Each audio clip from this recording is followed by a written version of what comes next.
Hey YouTube, Karen here.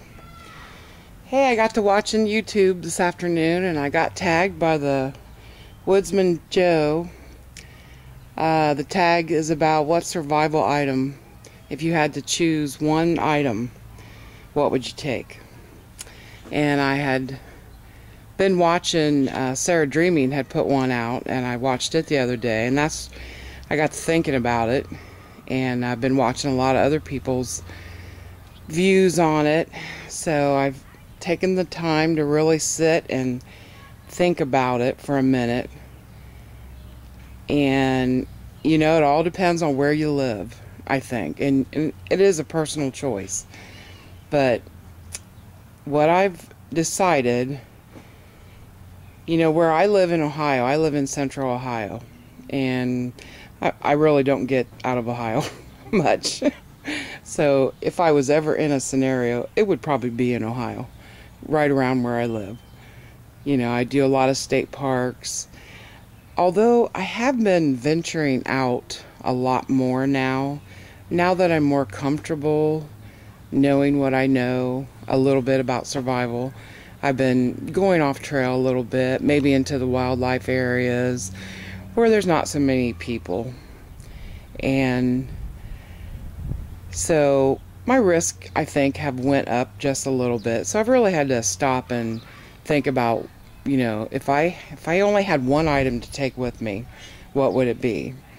Well, I'm a big fan of David Canterbury and the 5 C's of survival. I know that my knife is important. I know it's the hardest thing to reproduce out in the wild.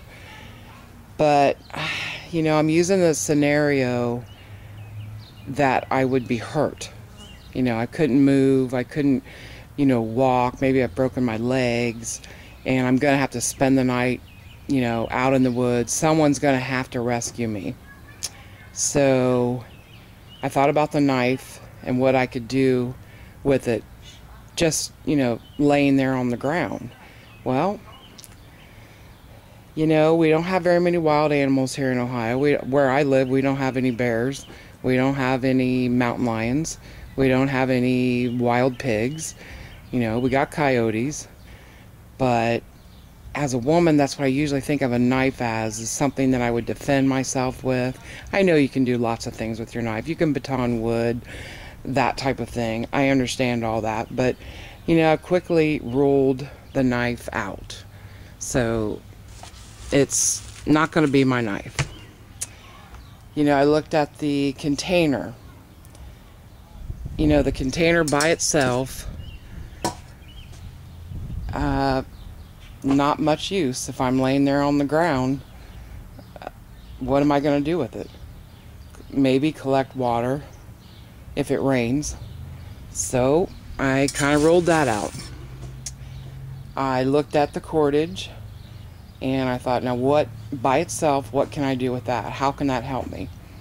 I thought about a wound. I thought about, well, you could tie a tourniquet, that type of thing. But then I thought about the clothing that I had on and everything that you wear. You could easily take a piece of your clothing, a belt, anything like that. So that got rolled out too.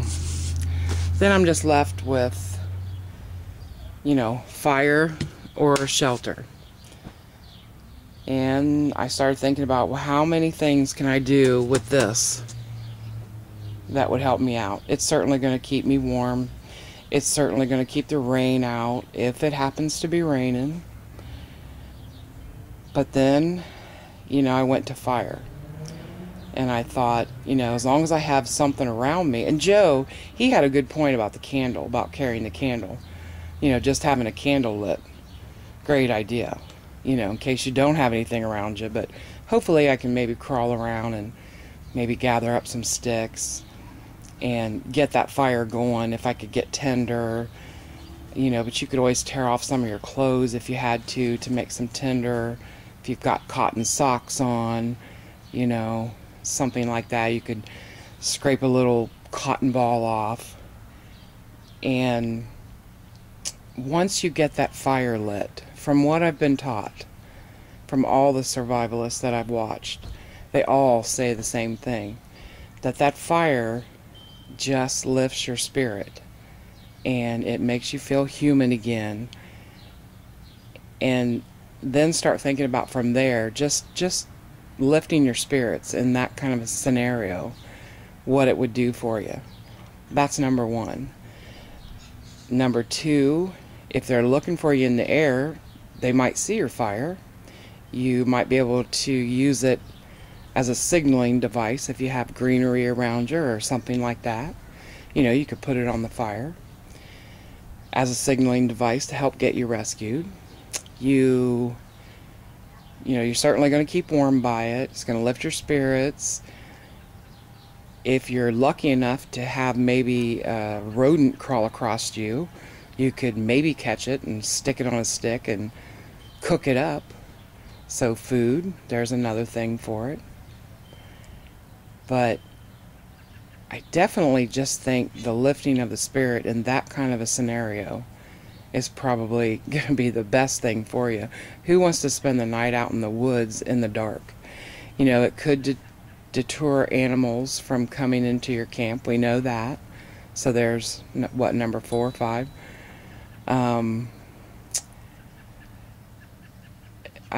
By all means, I'm saying that I want to take a means of fire. I want fire with me all the time. In my part of the world, in my part of the country, to me that's important. You know, I don't live in the desert. I don't live in the high mountains.